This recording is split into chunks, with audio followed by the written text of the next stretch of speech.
벽암록에 줄탁동시라고 하는 글이 나옵니다. 병아리가 부화되기 전에 그 안에서 밖으로 나오려고 톡톡톡 치는다고 하는 겁니다. 그럼 이것을 알아차리고 어미가 밖에서 부리를 가지고 밖에서 쪼아주는 겁니다. 이거를 줄탁이 동시에 일어난다 그럽니다. 안에서 엄마 나 나갈 거야 하고 두드리는 것 줄이라고 합니다. 쫄죽이라고 합니다. 쪼은다. 밖에서 엄마가 오냐 빨리빨리 기 나온나 하고 때려주는 걸 탁이라고 그래요. 쫄탁이라고 그래요. 그래서 같이 쪼아주면서 새로운 생명이 부화가 되는 겁니다. 우리가 지난 정부 그리고 새로운 정부 모든 사람이 서로 줄탁이 되어질 때에 번영이라고 하는 부화가 나오게 되는 것입니다. 서로가 적으로 삼고 서로가 공격하고 서로를 부인하고 그러면 나라가 망하는 것입니다. 망하는 겁니다.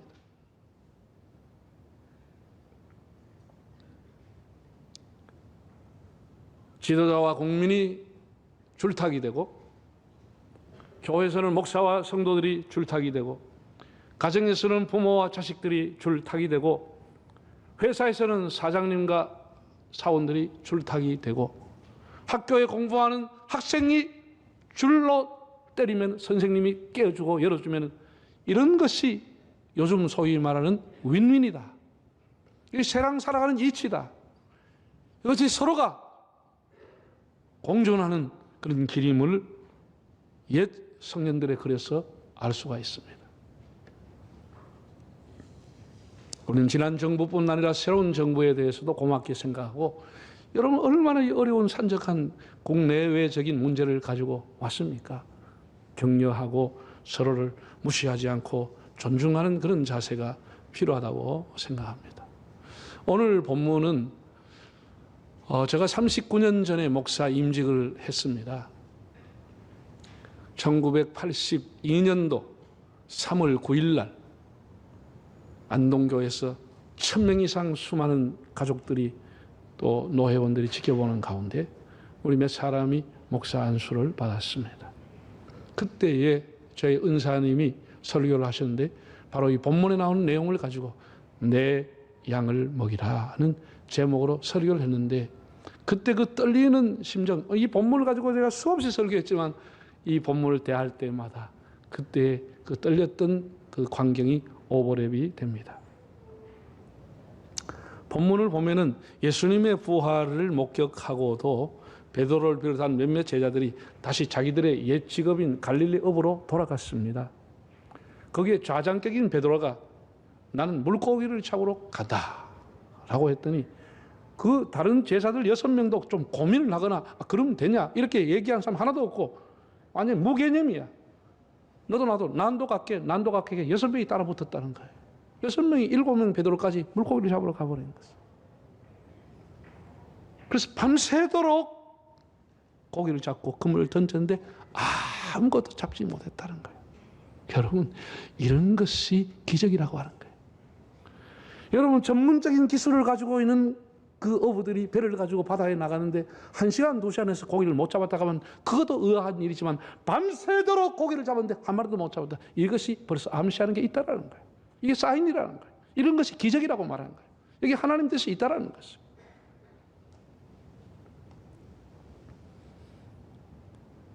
지쳐있는 어수로 간 새벽녘에 예수님이 거기 고기가 있느냐 물었습니다.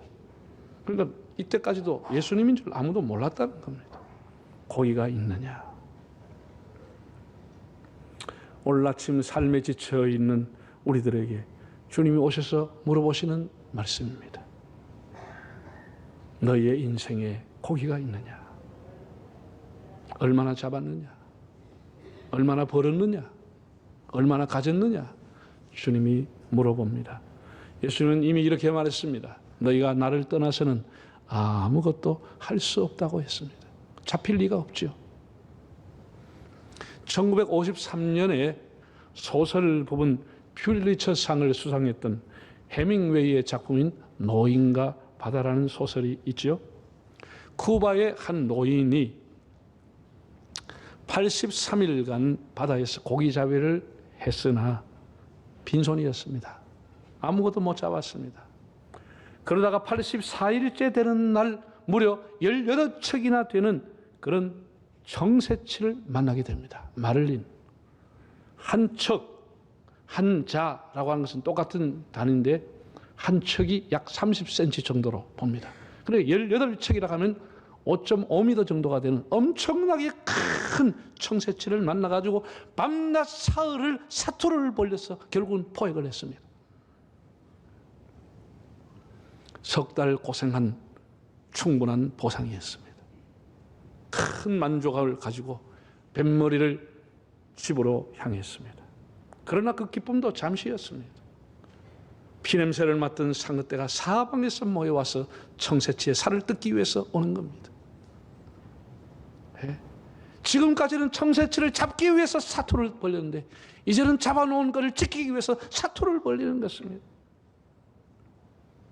온갖 고생을 해서 겨우 고향에 있는 해안에 도착했을 때는 앙상한 뼈만 남았다.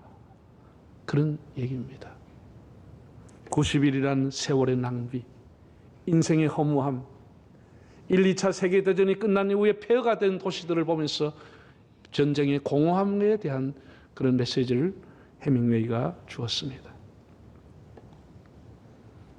여러분들이 지금까지 살아오시면서 지칠 만큼 일하고 수고하고 온갖 욕을 얻어먹으면서 상처투성이가 됐는데 고기가 얼마나 있는지요. 겨우 잡아놓은 그 고기를 잃어버리지 않을까 봐 지키느라고 노심초사했는데 얼마나 고기를 갖고 있는지, 앙상한 뼈만 남고 있지는 않는지 우리를 돌아볼 수 있기를 바랍니다. 아무것도 잡지 못했다. 6절과 11절을 한번 읽어보겠습니다. 이르시되 그물을 배 오른편에 던지라 그리하면 잡으리라 하시니 이에 던졌더니 물고기가 많아 그물을 들 수 없더라. 시몬 베드로가 올라가서 그물을 육지에 끌어올리니 가득이 찬 큰 물고기가 153마리라. 이같이 많으나 그물이 찢어지지 아니하였더라. 자, 이 내용 배 오른편에 던지라고 예수님이 했는데 엄청나게 고기가 많이 잡혀들어서 그물을 들 수 없을 만큼 잡혔는데 들여다보니 큰 물고기 153마리, 방어보다 더 큰 153마리가 잡혔는데 그물이 찢어지지 않았다고 하는 겁니다. 우리는 이런 비슷한 광경을 같은 장소에서 누가복음 5장에서 발견하게 되는 겁니다. 예수님을 처음 조우했던 베드로에게 예수님이 깊은 데 가서 그물을 내리라. 그래서 얼마나 고기를 많이 잡았는지 동무에 배를 오라고 그래가지고 2배 가득이 실었는데 거기는 어떻게 됐냐? 한번 읽어보겠습니다. 5장 6절. 그렇게 하니 고기를 잡은 것이 심히 많아 그때는 그물이 찢어져 버렸어. 지금은 사람이 들 수 없을 만큼 큰 고기가 잡았는데 그물이 찢어지지 않았다고 했어요. 이런 것이 다 메시지인 것입니다. 왜 찢어지고 왜 안 찢어지느냐는 것입니다. 이걸 추적해 보는 게 설교자의 할 일이라는 거예요. 여러분, 너무 신기하지 않아요? 같은 장소, 똑같은 사람들이 똑같은 곳에서 그물을 던져 하나는 엄청나게 잡아 그물이 다 찢어버렸어요. 하나는 엄청나게 잡았는데 그물이 안 찢어졌어요. 3년 전 그물은 찢어졌고 부활하신 예수님을 만난 이후에는 그물이 찢어지지 않았습니다. 사람의 욕망과 탐욕과 그들의 수고와 노력으로 고생 벌었지만 나중에 보니 다 새나가 버리는 것입니다. 자식이 애미가 새나가 버리고 몸이 병들어가 새나가 버리고 그물이 새버리고 사기채가 다 날려버리고 뭘 투자했더니 전부 마이너스 적자가 돼버리고 다 그물이 찢어가 다 날아와 버리는 것입니다. 적자 인생 되고 마는 것입니다. 인생의 바다에서 밤이 맞도록 고생했는데 얻는 것이 없는 인생, 공허한 인생. 고기를 잡아도 자기만을 위해서 자기의 유익을 위해 잡았던 예수를 만나기 이전의 모든 삶이 다 그물이 새는 삶이었다는 것. 공허한 인생이다. 이리저리 다 새버리더라는 것.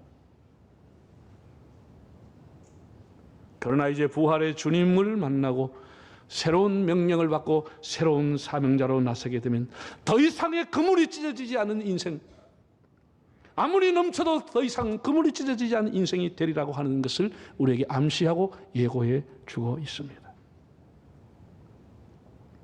사람이 많이 벌었는데 그물이 새면 뭐가 필요가 있습니까? 무슨 의미가 있겠습니까? 그건 밑 빠진 독에 물 붓는 거죠. 그게.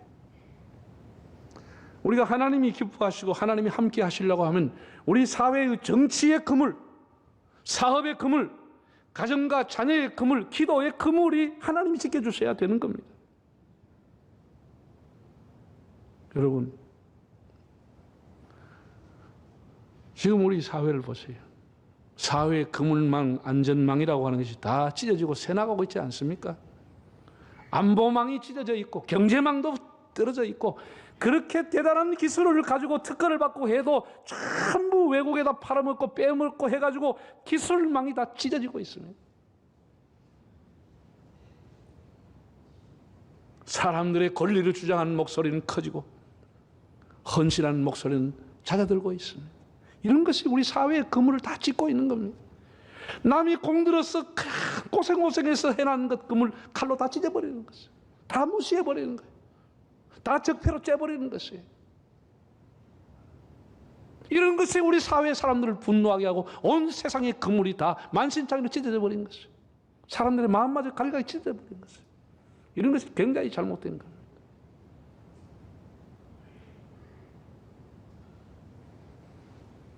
오늘도 2부 예배에 정치하겠다는 사람들이 와서 4명이나 올라와서 예배 드렸습니다. 서로를 존중하지 않은 사회, 여야가 위치가 바뀌어도 서로 공격하고 수비하면서 서로를 존중하지 않은 사회가 우리 사회의 그물을 다 찢어버리는 것이에요. 남을 존중해 주는 문화를 만들고 남을 했던 수고와 공을 인정해 주는, 그렇게 할 때 그물이 촘촘해지고 새지 않게 되는 것인데 남이 한 거 다 찢어버리는 것이에요. 전부 무시하는 것이에요. 거기서 어떻게 무엇이 부화가 되고 어떻게 새로운 생명이 나겠습니까?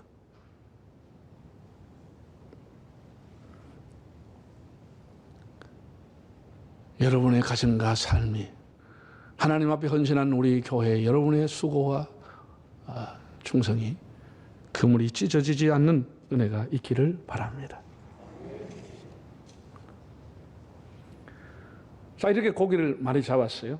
예수님께서 이미 육지에서 제자들이 바다에서 나오기 전에 육지에서 바위 위에서 생선을 다 구워가지고 생선 가져와라, 굽자, 이렇게 해서 그들에게 초반을 대접했다라는 거예요.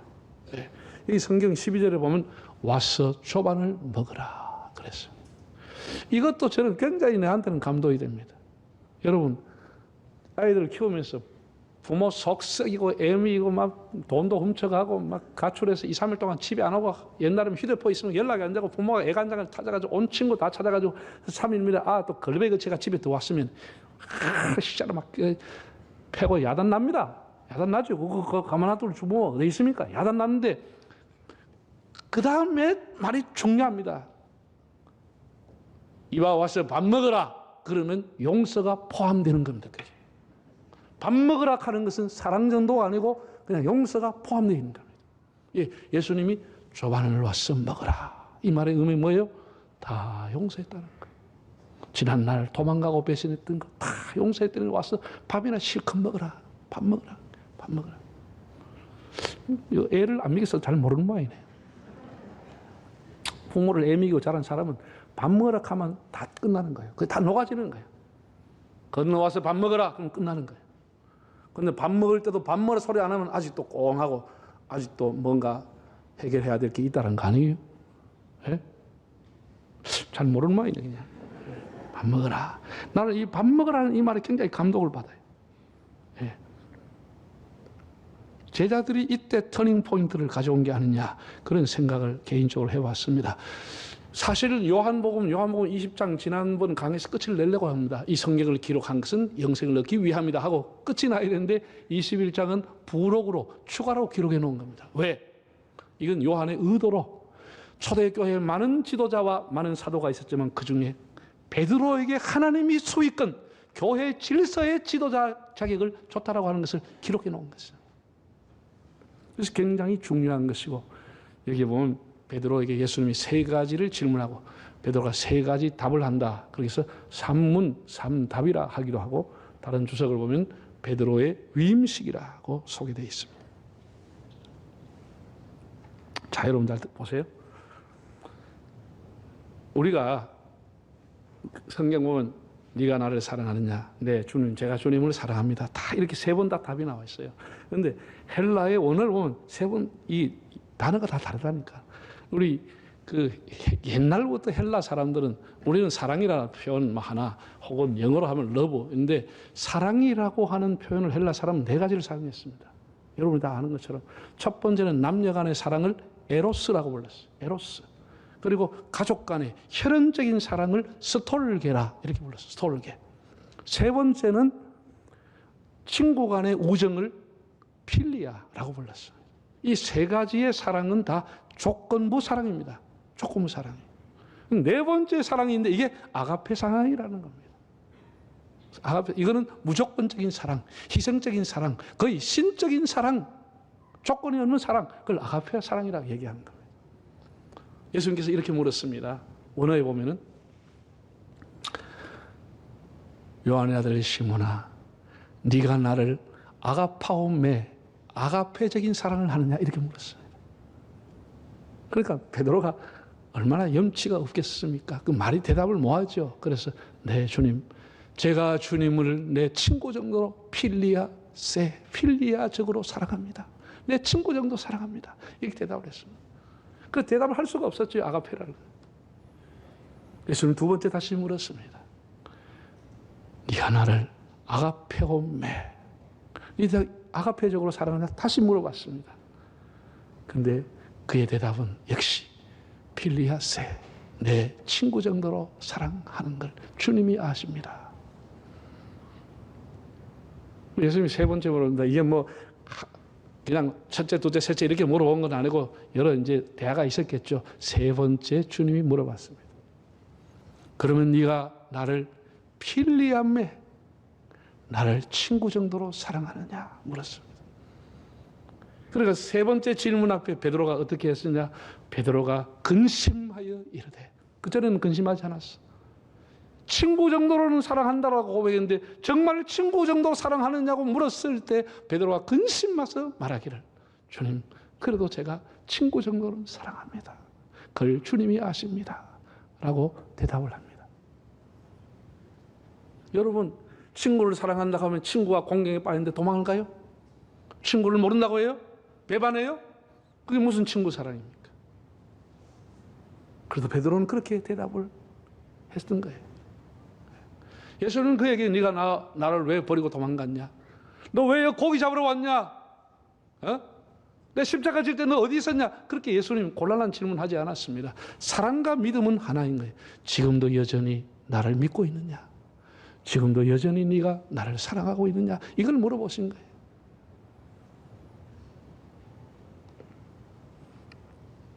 그렇게 큰 소리하고 장담하던 베드로는 용기는 다 사라지고 겸손해지고 공손해졌습니다. 제가 주님을 사랑한 줄 주님이 아십니다. 예수는 내가 부인하려고 해서 부인한 게 아닙니다. 제가 정말 귀신이시었는지 세상에 어떻게 내가 주님을 배반할 수 있겠습니까? 어떻게 제가 주님을 떠날 수가 있겠습니까? 제 마음 변함이 없습니다. 하다 보니 그렇게 됐는데 주님 회개합니다. 주님, 그러나 제 친구 정도는 제가 사랑합니다. 제가 주님 길을 따라가고 싶습니다. 이런 마음의 고백을 주님이 알고 있지 않느냐 고백을 한 겁니다. 죄책감으로 머리 들지 못하면서도 그는 주님을 사랑한다는 고백을 했습니다. 예수님의 베드로와 대화했던 이 장소에 지금도 가면 갈릴리 바다에 그를 기념하는 바위 위에 교회가 하나 서 있습니다. 화면을 통해 한번 보겠습니다. 이게 베드로의 수위권 교회라는 교회입니다. 갈릴리 바다 옆에 베드로가 내가 주님을 사랑합니다 고백했던 거기에 그 바위 위에 그렇게 예배당이 한 400년 전에 이렇게 세워져 있습니다. 그 내부에 들어가 보면 이런 글씨가 강단 앞에 있습니다. 그 바위 앞에 라틴어로 멘사 크리스티라는 단어가 있는데 이 단어의 뜻은 그리스도의 식탁, 이라는 뜻입니다. 예수님이 여기서 조반을 대접했다. 멘사 크리스티라고 하는 그런 글이 있고요. 외부에 밖에 나오면 예수님이 베드로에게 네가 나를 사랑하느냐, 내 양을 먹이라 라고 하면 예수님이 베드로에게 양떼를 위임하는 내용의 청동 조각상이 있는데 여러분에게 보일지 모르겠습니다. 어두워서 큰 지팡이를 예수님이 베드로에게 주는 겁니다. 지팡이 보입니까? 네, 안 보이면 할 수 없고 큰 지팡이를 베드로에게 내 양을 먹이라. 베드로의 수익권 지도력을 주님이 인정해 주신 그런 내용이 나옵니다. 여러분, 우리 성경을 참 자세히 보면은 여러 가지를 생각이 나요. 요한의 아들 시몬아, 네가 이 사람들보다 나를 더 사랑하느냐, 그렇게 번역이 됐습니다. 여러분이 가지고 있는 성경을 보시면 이 사람들 거기 앞에 간주일이 나와 있습니다. 간주일. 그게 뭐라고 되어 있는지 아세요? 거기 보면은 이 것들보다라고 되어 있습니다. 사람이 아니고 사물로 이것들이라고 번역된 사본이 있다라고 소개해 놓았습니다. 그게 무슨 의미지요? 네가 여기에 잡아놓은 큰 물고기 153마리보다도 나를 더 사랑하느냐? 세상에 있는 것들보다 나를 더 사랑하느냐? 너의 생업의 터전보다도 나를 더 사랑하느냐? 주님이 이렇게 물으셨다는 것이죠. 예수님은 정말 형편없는 베드로를 아가페하시고 우리 한 사람 한 사람을 지금도 아가페로 사랑하십니다. 조건 없이 값없이 무조건적 희생적으로 십자가에서 우리를 사랑하시고 부활하신 후에 다시 찾아오셔서 질책하지 않고 따지지 않고 다시 기회 주시고 다시 사명을 주시기를 원하는 겁니다. 그 사랑 앞에 베드로는 녹아졌어. 제가 주님을 필리아 내 친구 정도로 사랑합니다. 이 사랑의 고백 이후에 베드로는 결국은 바티칸 어떻게해서 거꾸로 십자가에 못 박혀 죽게 됩니다. 사랑하는 여러분, 오늘 아침 본문에서 예수님은 요한의 아들 시몬아라고 불렀습니다. 예수님은 그에게 이름을 지어줬죠. 뭐라고 지었죠? 베드로, 반석이라는 뜻의 이름을 주었지만 베드로라는 이름 사용하지 않았습니다. 그는 너무나 많이 흔들렸기 때문에 너무나 큰 부담을 가질 것 같았어. 예수님은 그의 옛 이름, 처음 만났을 때 그 이름 요한의 아들 시몬아라고 불러주었습니다. 이 말의 의미는 2000년 전에 우리가 베드로로 보면 안 되고 이 질문은 주님이 오늘 여러분들에게 하고 있는 것입니다. 김씨집의 큰아들아, 이씨집의 큰며느리야, 박씨집의 둘째 딸아, 주님은 오늘 또 이렇게 아침에 우리에게 묻고 있습니다. 내가 주님을 떠난 이후에 얼마나 애통하고 통곡하며 눈물 흘리며 내가 지난 날 후회하면서 내 이런 마음 주님이 아시지 않습니까? 내 앞으로 장래와 미래를 주님 앞에 이제는 맡기고 주님이 가라는 대로 내가 가려고 하는 그 마음, 주님을 따르고자 하는 그 마음을 주님이 아시지 않습니까? 주님이 확실히 알고 있지 않습니까? 이렇게 자기 마음을 들었다는 겁니다. 여러분, 오늘 우리는 주님께서 우리의 마음의 문을 놓고 가실 때에 아멘 하면서 응답하면서 줄탁 동시에 은혜가 있기를 바랍니다.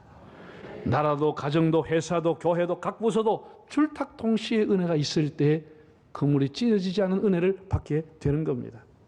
세상적인 탐욕보다는 주님의 사랑에 감동하는 삶, 헌신하는 삶을 통해서 여러분의 인생의 그물이 찢어지지 않고 큰 153마리의 은혜가 여러분에게 있기를 바랍니다. 여러분, 처음에는 깊은 데가 그물을 던지라고 그랬습니다. 오늘 본문에서 예수님은 배 오른편에 그물을 던지라고 했습니다. 나는 이것도 상당한 의미가 있다고 생각합니다. 주님을 따르는 사람은 한쪽 편을 포기해야만 따라갈 수 있습니다. 좌우에 그물을 다 던져서는 주님을 바르게 따라갈 수가 없습니다. 결국은 예수 믿는 사람은 선택인 것입니다. 다시 우리를 세워주시기 위해서 찾아오셔서 우리를 품어주시고 네가 나를 사랑하느냐고 물으셨던 주님. 우리는 오늘 아침 주님 앞에 주님 제가 부족합니다. 그러나 다시 사랑하겠습니다. 다시 일어서겠습니다. 제가 회개합니다. 주님을 따르겠습니다. 그런 고백이 있는 아침이 될 수 있기를 바랍니다.